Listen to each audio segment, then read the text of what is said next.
9/11 کے بعد امریکہ اور اس کے اتحادیوں نے انسانیت کی تذلیل کی۔ اسد حکومت کی بمباری سے شدید زخمی ایک 3 سالہ بچے نے ہسپتال میں دم توڑنے سے پہلے دل دہلا دینے والے الفاظ بولے۔ معصوم نے شہید ہونے سے پہلے کہا تھا، میں اللہ سے تم سب کی شکایت کروں گا، میں اسے سب کچھ بتاؤں گا۔ فلسطین میں ایک بچہ بھوک سے نڈھال ہو کر اپنے رب سے التجا کرنے لگتا ہے کہ یا اللہ مجھ سے میری زندگی چھین لے تاکہ میں جنت میں جا کر پیٹ بھر کے کھانا کھا سکوں۔ ایک حملے میں ایک غریب افغان بچے کا بازو بری طرح زخمی ہو گیا۔ انکل بازو کاٹ دینا لیکن میری قمیص کی آستین بچا لینا، میرے پاس اور کپڑے نہیں۔ مغرب کے پجاری ان حکمرانوں کو بزور طاقت اٹھا کر اقتدار کے ایوانوں سے باہر پھینک دیں۔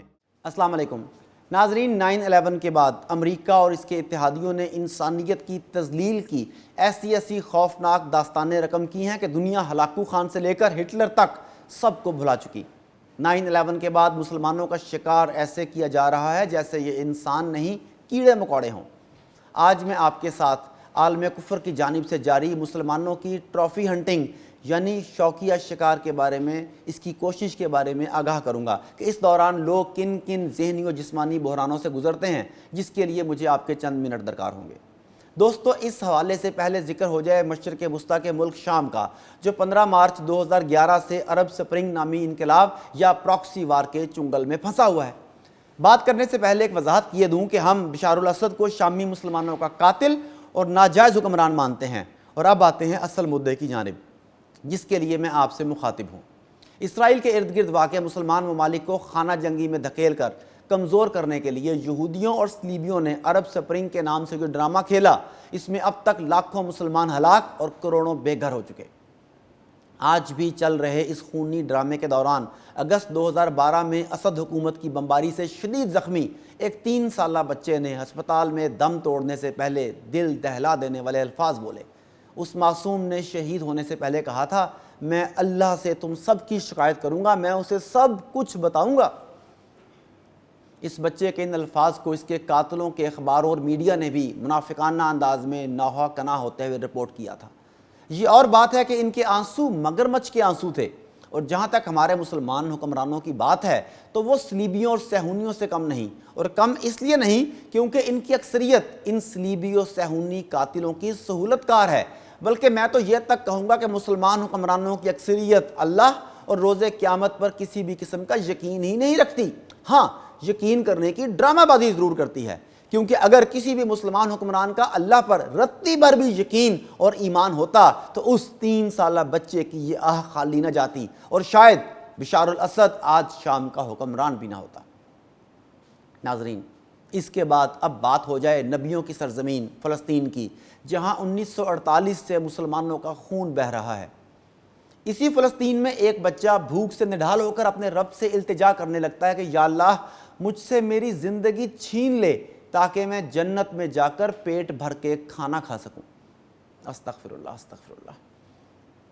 دوستو، 9/11 کے بعد وار آن ٹیرر کے نام سے امریکہ اور نیٹو نے 20 سال تک افغانوں اور اپنے نان نیٹو اتحادی پاکستان کے شہریوں کا جی بھر کے خون بہایا۔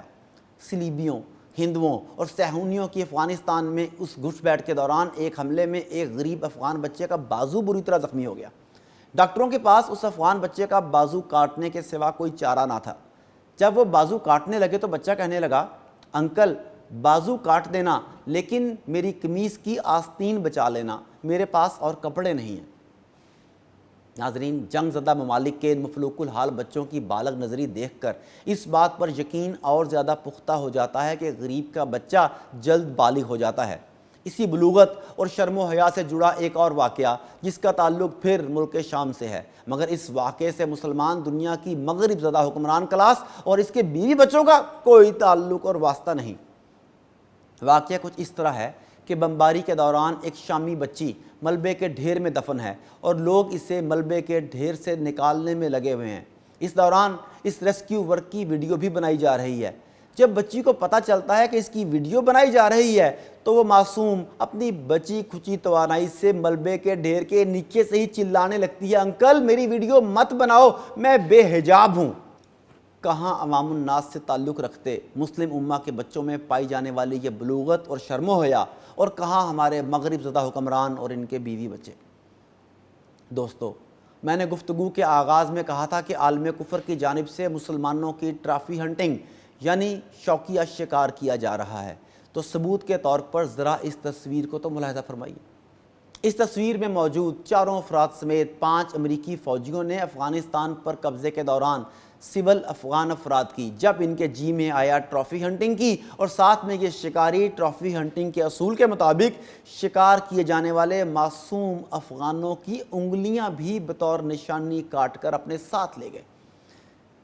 یہ امریکی ویسے ہی عادی مجرم ہیں کیونکہ ان کے آباء و اجداد امریکہ کے مقامی باشندوں کی بطور ٹرافی ہنٹنگ اسکالپنگ بھی کرتے رہے ہیں۔ اسکالپنگ میں شکار کیے گئے شخص کے سر کے بال، سر کی کھال سمیت اتار لیے جاتے تھے اور پھر بطور ٹرافی دیوار یا پھر سر پر سجا لیے جاتے تھے۔ تصویر دیکھیے۔ ڈرامے کے طور پر ان 5 امریکی درندوں پر فرد جرم عائد کر دی گئی، مگر ڈاکٹر عافیہ صدیقی کی طرح انہیں 86 سال کے لیے جیل میں نہیں ڈالا جائے گا، بلکہ ذہنی مریض قرار دے کر انہیں کسی پرتعیش ریہیبلیٹیشن سینٹر میں عیاشیاں کرنے کے لیے بھیج دیا جائے گا۔ ٹرافی ہنٹنگ کے اس کیس میں ان 5 کے علاوہ 7 مزید دیگر امریکی فوجی اس لیے زیر تفتیش تھے کہ انہوں نے 7 افغان فوجیوں کو اس لیے موت کے گھاٹ اتار دیا تھا کیونکہ وہ ٹرافی ہنٹنگ سے نہ صرف آگاہ تھے بلکہ امریکیوں کے ان جرائم کو رپورٹ کرنے پر بھی مصر تھے۔ ناظرین، مسلم امہ کے حکمرانوں کی اکثریت اپنی عوام کی نہیں بلکہ مغرب کی خدمت کر رہی ہے۔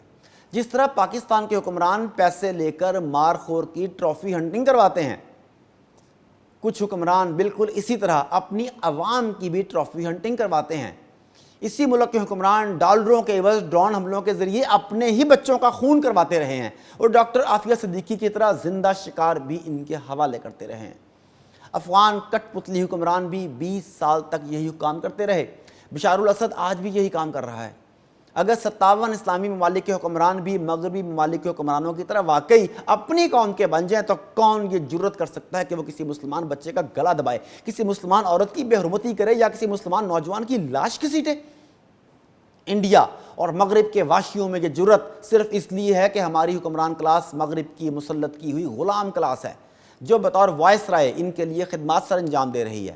2 ارب مسلمان عوام کے پاس 2 راستے ہیں، ایک یہ کہ جو سٹیٹس کو چل رہا ہے جس میں ہم محکوموں کا شکار کیا جا رہا ہے وہ اسی طرح چلتا رہے، اور دوسرا راستہ یہ ہے کہ ہم عوام مغرب کے پجاری ان حکمرانوں کو بزور طاقت اٹھا کر اقتدار کے ایوانوں سے باہر پھینک دیں۔